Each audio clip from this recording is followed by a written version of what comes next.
ഈ അടുത്തിടെ ട്രംപുമൊത്തുള്ള middle east സന്ദർശന വേളയിലാണ് ഇലോൺ മസ്ക് ട്രംപ് സർക്കാരിൽ നിന്നും രാഷ്ട്രീയത്തിൽ നിന്നും പിന്മാറുകയാണെന്ന് പ്രഖ്യാപിച്ചത്.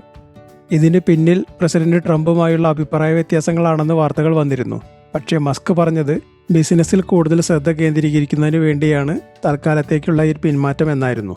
അതിനുശേഷം കഴിഞ്ഞ ആഴ്ച അദ്ദേഹം ഔദ്യോഗികമായി തൻ്റെ സർക്കാർ വകുപ്പായ ഡോജിൽ നിന്ന് ഇറങ്ങുകയും ചെയ്തിരുന്നു.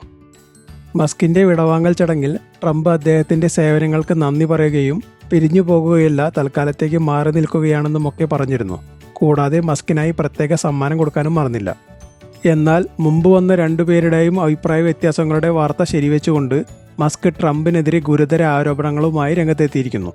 തൻ്റെ എക്സ് പ്ലാറ്റ്ഫോമിലൂടെയാണ് മസ്ക് ട്രംപ് ഗവൺമെൻറ്റിൻ്റെ കെടുകാര്യസ്ഥതയെക്കുറിച്ച് തുറന്നു പറഞ്ഞത്. മസ്കിൻ്റെ വാക്കുകളിൽ US ഗവൺമെൻറ്റിൻ്റെ വരുമാനത്തിൻ്റെ 25% ഇപ്പോൾ തന്നെ അപ്രത്യക്ഷമായി. അത് പലിശകൾ നൽകുന്നതിനാണ് ചിലവഴിച്ചത്. ഇതുപോലെ ഗവൺമെൻറ് മുന്നോട്ട് പോകുകയാണെങ്കിൽ പലിശ നൽകുന്നതല്ലാതെ മറ്റൊന്നിനും പണം തികയുകയില്ല.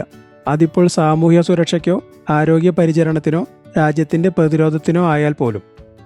ഇത് ശരിക്കു പറഞ്ഞാൽ അമേരിക്കയിലെ ജനങ്ങൾക്കായുള്ള ഒരു മുന്നറിയിപ്പാണ്. ഇതിൻ്റെ വ്യക്തമായ കണക്കുകളും മസ്കിൻ്റെ പോസ്റ്റിലൂടെ കാണാം.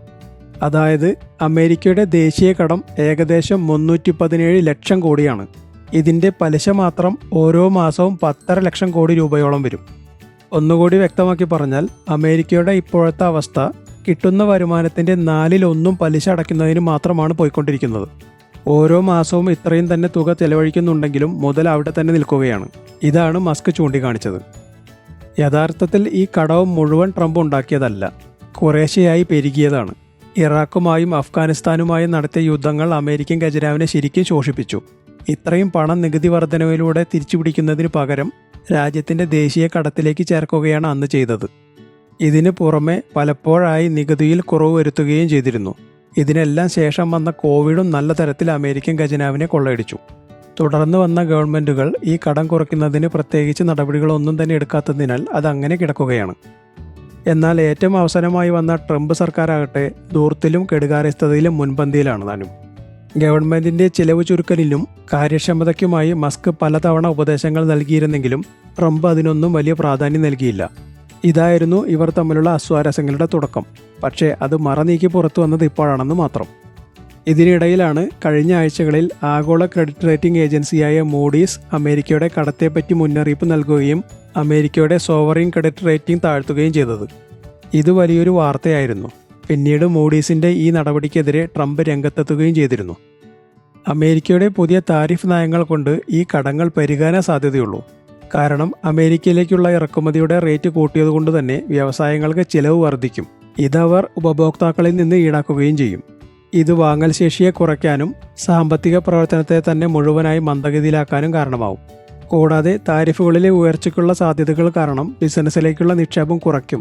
ഇത് രാജ്യത്തിൻ്റെ വളർച്ചയെ ദോഷകരമായി ബാധിക്കും. നികുതി പിരിവിൽ പിന്നെയും കുറവ് വരുത്തുന്നത് കൂടാതെ പണപ്പെരുപ്പത്തിനുള്ള സാധ്യതയും വർദ്ധിപ്പിക്കും. ഇതിനെല്ലാം പുറമെ അമേരിക്കയുടെ താരിഫ് വർധനയ്ക്ക് പകരമായി ചൈനയും ഇന്ത്യയും അടക്കമുള്ള പല രാജ്യങ്ങളും തിരിച്ചു താരിഫുകൾ വർദ്ധിപ്പിച്ചിട്ടുണ്ട്. ഇതും അമേരിക്കയിലെ കമ്പനികളുടെ വരുമാനത്തെ നേരിട്ട് ബാധിക്കും. ഇത് അവരെ തൊഴിലാളികളെ കുറയ്ക്കുന്നതിലേക്ക് നിർബന്ധിതരാക്കും. നേരത്തെ തന്നെ പല സാമ്പത്തിക വിദഗ്ധരും മുന്നറിയിപ്പ് നൽകിയതാണ് ട്രംപിൻ്റെ ഈ നടപടി ആഗോള സാമ്പത്തിക മാന്ദ്യത്തിലേക്ക് നയിക്കുമെന്ന്.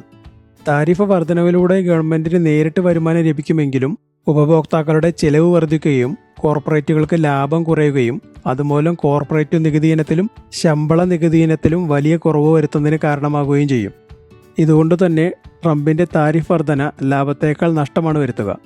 ചുരുക്കി പറഞ്ഞാൽ ട്രംപ് സർക്കാരിൻ്റെ നയങ്ങൾ ഒരിക്കലും അമേരിക്കയുടെ സാമ്പത്തിക നിലയെ മെച്ചപ്പെടുത്തില്ല എന്ന് മാത്രമല്ല വീണ്ടും മോശം നിലയിലേക്ക് തള്ളിവിടുകയും ചെയ്യും.